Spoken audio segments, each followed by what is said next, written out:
menjelaskan bagaimana warisan kolonial ini memengaruhi sistem hukum di Indonesia, bahwa warisan kolonial itu tidak hanya terputus ketika kemerdekaan, tetapi juga terus hadir dalam struktur sosial, budaya, hukum, dan politik.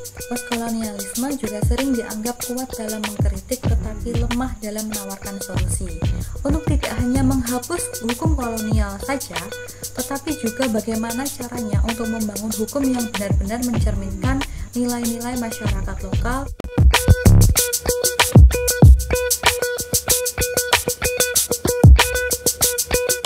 Kitab Undang-Undang Hukum Pidana atau KUHP di Indonesia memiliki fakta menarik, yakni sebagai warisan kolonial. Isu ini dapat dijelaskan dengan salah satu teori politik yang membahas tentang hubungan kolonial dengan negara jajahannya, yaitu teori postkolonialisme. Maka dari itu, saya Galuh Yola Karisma dengan NIM 174221026 dari kelas A Teori Politik akan menjelaskan bagaimana warisan kolonial ini memengaruhi sistem hukum di Indonesia dan bagaimana teori postkolonialisme membantu menjelaskan fenomena tersebut. Mari kita mulai. Postkolonialisme adalah teori yang membahas dampak penjajahan terhadap negara bekas jajahan, baik itu dalam aspek politik, budaya, maupun identitas. Salah satu tokoh utama pada teori ini adalah Frantz Fanon, yang mana ia menyoroti bagaimana kolonialisme itu tidak hanya mengambil sumber daya alam, tetapi juga mendominasi cara berpikir masyarakat lokal dari negara jajahannya. Selain itu ada juga Edward Said melalui karyanya yang berjudul Orientalisme, yang mana ia menyoroti bagaimana negara penjajah itu seringkali memandang dunia bekas jajahan sebagai inferior, baik secara budaya maupun intelektual. Teori ini mengajarkan bahwa warisan kolonial itu tidak hanya terputus ketika kemerdekaan, tetapi juga terus hadir dalam struktur sosial, budaya, hukum, dan politik, termasuk hukum pidana yang kita gunakan saat ini. Di sisi lain, dalam konteks hukum, Homi Bhabha menyebut konsep hybridity atau campuran identitas. Disinilah postkolonialisme melihat bahwa hukum di negara bekas jajahan seringkali menjadi perpaduan antara nilai kolonial dan nilai lokal yang tidak seimbang. Kitab Undang-Undang Hukum Pidana atau KUHP adalah contoh nyata dari warisan kolonial yang masih digunakan di Indonesia hingga saat ini. Disinilah postkolonialisme melihat bahwa hukum di negara bekas jajahan seringkali menjadi perpaduan antara nilai kolonial dan nilai lokal yang tidak seimbang. Kitab Undang-Undang Hukum Pidana atau KUHP adalah contoh nyata dari warisan kolonial yang masih digunakan di Indonesia hingga saat ini. KUHP ini diadopsi dari hukum pidana Belanda yang dirancang pada tahun 1918 untuk melayani kebutuhan pemerintahan kolonial, dan hukum ini tidak dirancang untuk masyarakat lokal. KUHP kolonial tidak mengakomodasi nilai-nilai lokal seperti keadilan restoratif atau musyawarah, yang mana hal tersebut seharusnya menjadi inti budaya Indonesia. Sebaliknya, malah hukum ini menempatkan rakyat dalam posisi terkontrol oleh pemerintah kolonial, misalnya melalui aturan yang membatasi kebebasan berserikat dan berpendapat.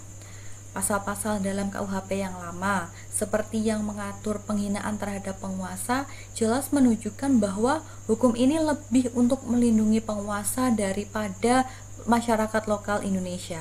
Bahkan setelah kemerdekaan pun, KUHP ini tetap digunakan. Hal tersebut menunjukkan bagaimana warisan kolonial itu sebenarnya sulit untuk dilepaskan begitu saja. Dalam konteks teori postkolonialisme, revisi KUHP menjadi RKUHP yang disahkan pada tahun 2022 lalu bisa dilihat sebagai langkah dekolonialisasi hukum. RKUHP mulai mengakomodasi nilai-nilai lokal dengan mengakui keberadaan hukum adat di beberapa pasalnya. Misalnya, pada pasal-pasal tertentu mengizinkan penerapan hukum adat selama hukum tersebut tidak bertentangan dengan hukum nasional. Namun, RKUHP juga memperlihatkan konsep hybridity seperti yang telah dijelaskan oleh Homi Bhabha. Hukum adat memang diakui, tetapi masih dalam kerangka hukum nasional yang berakar pada kolonialisme. Artinya di sini, dekolonialisasi masih setengah jalan karena hukum nasional masih tetap menjadi acuan. Di sisi lain, beberapa pasal di RKUHP justru dianggap regresif, seperti membatasi kebebasan berpendapat. Ini menunjukkan bahwa meskipun ada upaya dekolonialisasi, struktur kekuasaan yang hierarkis yang hal tersebut menjadi ciri khas dari kolonial masih tetap dipertahankan. Meskipun teori postkolonialisme ini membantu kita memahami warisan kolonial dalam KUHP, teori ini juga tidak terlepas dari yang namanya kritik. Kritik utama adalah bahwa teori ini terlalu fokus pada warisan kolonial, sehingga seringkali abai terhadap faktor eksternal seperti politik lokal dan dinamika sosial yang terjadi pada saat ini.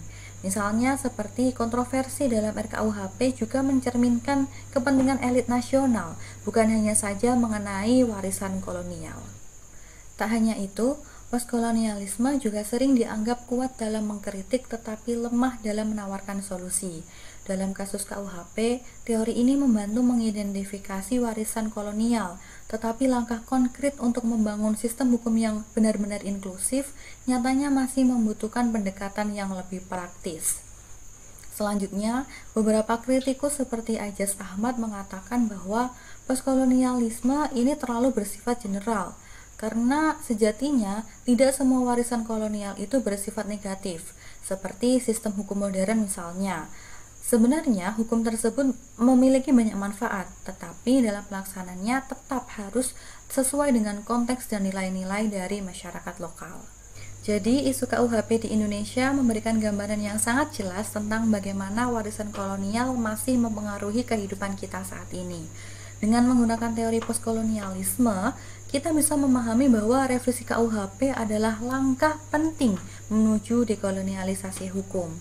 Namun, kita juga harus ingat bahwa perubahan ini membutuhkan keberanian untuk tidak hanya menghapus hukum kolonial saja, tetapi juga bagaimana caranya untuk membangun hukum yang benar-benar mencerminkan nilai-nilai masyarakat lokal dan kebutuhan masyarakat modern. Demikian penjelasan mengenai teori postkolonialisme yang saya kaitkan dengan permasalahan KUHP. Semoga apa yang saya sampaikan dapat memberikan perspektif dan pemahaman baru mengenai teori postkolonialisme. Terima kasih atas atensi yang diberikan. Sampai jumpa di lain waktu.